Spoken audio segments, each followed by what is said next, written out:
Et nous commençons tout de suite avec Patrimoine Passion. Nous allons passer en revue les dynamiques à l'œuvre dans le secteur, dans le monde de la bijouterie, avec évidemment un point de vue investisseur ou investisseuse quand même sur le sujet. Pour en parler, nous avons le plaisir de recevoir sur le plateau de Smart Patrimoine Philippine Dupré-Latour. Bonjour Philippine Dupré-Latour. Bonjour Nicolas. Bienvenue sur le plateau de Smart Patrimoine. Vous êtes donc directeur général de la maison Agut, mais également expert département bijoux et perles fines. Nous passons régulièrement en revue des actifs qui sont à mi-chemin entre la collection et l'investissement, avec toujours cette même question, peut-on diversifier une partie de son patrimoine avec des acquisitions passion, mais qui ensuite peuvent constituer un investissement? Déjà, est-ce qu'on peut considérer que certains bijoux peuvent donner lieu à des investissements, Philippine Dupré-Latour?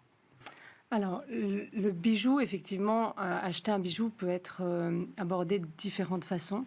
Au lieu de parler d'investissement, moi je parlerais peut-être plutôt de placement et de collection. Ça va dépendre un petit peu de la façon dont ce qu'on ressent face au bijou. Avant tout, c'est une démarche qui est très liée avec le plaisir. Pourquoi investir dans le bijou ? Il peut y avoir différentes raisons, bien sûr, qu'on développera peut-être tout à l'heure, mais avant tout, il y aura cette part de plaisir. Alors, est-ce que ça va être par rapport à la matière en elle-même, les pierres qui composent cette pièce-là, cet actif, oui, bien sûr, oui. Ou alors ce qu'il représente dans l'histoire de la joaillerie. D'accord. Effectivement, je pense qu'on prend de plus en plus conscience de la part que ça représente dans le patrimoine français. La joaillerie française est sur le marché international, enfin pour tout le monde regarder et nous est envié. On a vraiment la chance d'avoir en France un savoir-faire. Voilà, le savoir-faire a rejoint le savoir-vivre, l'élégance et le luxe à la française. Et donc, entre autres, au début du XXe siècle, de grandes maisons de joaillerie très connues, celles qu'on connaît de la place Vendôme, mais beaucoup d'autres, ont pu s'ouvrir au monde et nous ont été... Un mot pour ceux qui voudraient se lancer dans l'acquisition d'un bijou. Alors, plus d'un point de vue placement, hein, comme vous le disiez. Qu'est-ce qu'il faut regarder absolument? Est-ce que c'est la matière qui va définir la valeur d'un bijou? Alors, il y a beaucoup de domaines, c'est difficile de bien sûr, c'est ce que vous pouvez acheter en bijoux anciens ou en bijoux de collection. C'est très varié. Et effectivement, il va y avoir... et puis, il y a un marché qui est différent. Par exemple, pour les perles fines, qui n'est pas le même marché pour les diamants, qui n'est pas le même marché pour les pierres de couleur, qui va être différent également des bijoux anciens ou des bijoux signés. Donc ça, ce sont des marchés différents. Pour certaines pièces, ça va être le savoir-faire.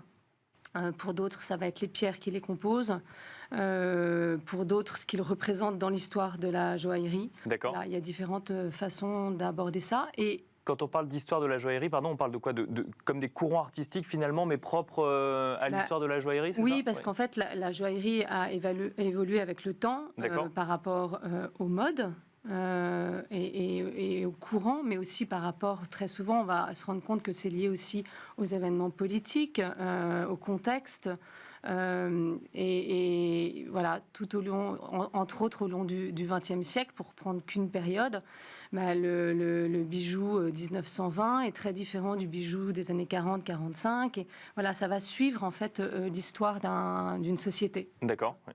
Et alors, si je reviens sur ma question de ce qu'il faut regarder, donc effectivement, il y a plusieurs marchés. Donc, en fait, il peut y avoir ce marché-là sur le côté historique, mais aussi sur les pierres. D'accord.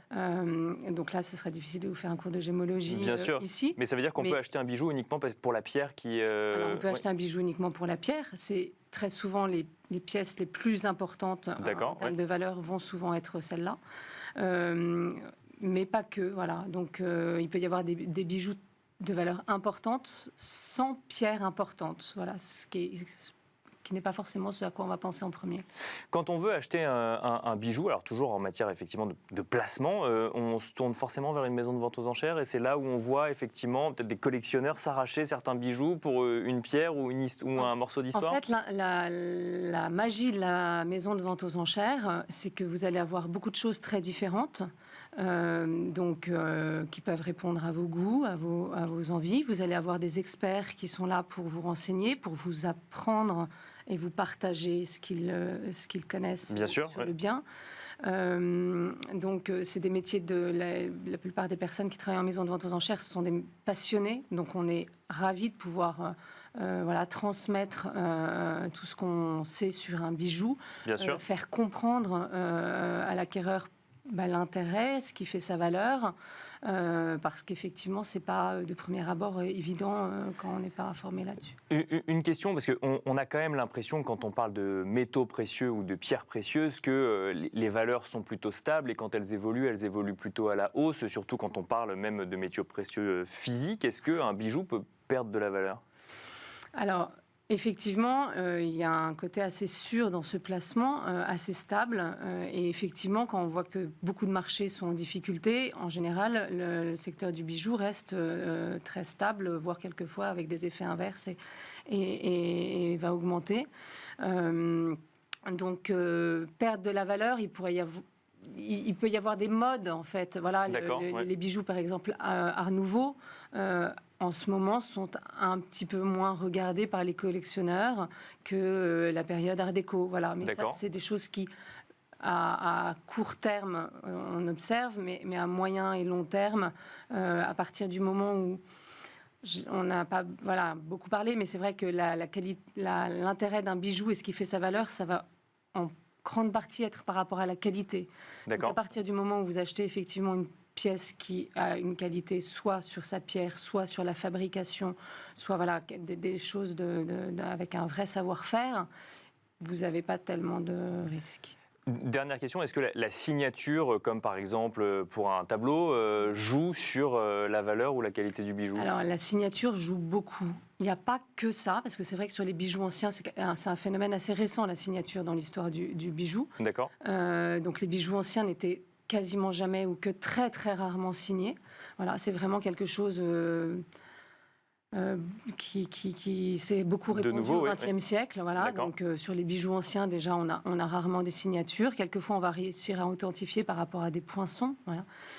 Mais en fait, pourquoi est-ce qu'on se rattache à la signature ? C'est parce que derrière, il y a une qualité, il y a un courant, il y a un style. D'accord. Voilà, donc sur ces pièces-là, de cette époque-là, oui, c'est très important.